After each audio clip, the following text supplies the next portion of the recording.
सर्व आम्ही पॉझिटिव्ह घेतो. आम्हाला कुठेही अहंकार नाही, कुठेही गर्व नाही. कारण गर्वाचं घर खाली होतं. अरे देवेंद्रजींना ज्या पद्धतीनं टार्गेट केलं, महाराष्ट्राला आवडलं नाही अजिबात.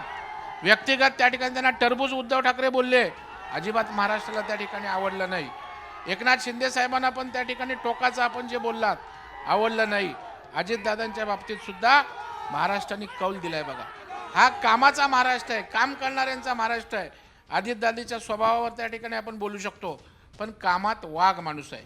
शिंदे साहेब रात्रंदिवस संवेदनशीलतेनं काम करणारा माणूस आहे. देवेंद्रजी सर्वांगीण त्या ठिकाणी राजकारणामध्ये परिपूर्ण माणूस आहे. असे तिघे काम घेऊन लोकांसमोर गेलो हो. केवळ त्या ठिकाणी आम्ही टीका करत बसलो नाही. आणि अजूनही तुमच्या भूमिका ईव्हीएमचं काय झालं, मग लोकसभेला ईव्हीएम काय होते. मला वाटतं रडीचा डाव त्या ठिकाणी खेळू नका.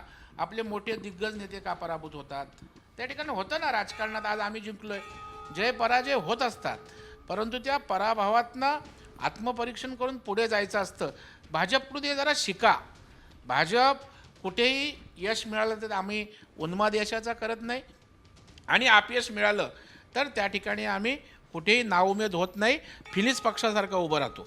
लोकशाहीला लोकसभेत महाराष्ट्रात झालं, देवेंद्रजीनं बारकाईनं सूक्ष्म नियोजन केलं, तुमच्या नॅरेटिव्हचं नियोजन केलं, तुमच्या सगळ्या गोष्टींवर अभ्यास केला, आणि आम्ही ज्या ज्या गोष्टी केल्यात त्यावर महाराष्ट्रातल्या जनतेनं आमच्यावर विश्वास ठेवला, आमच्या विकासावर विश्वास ठेवला.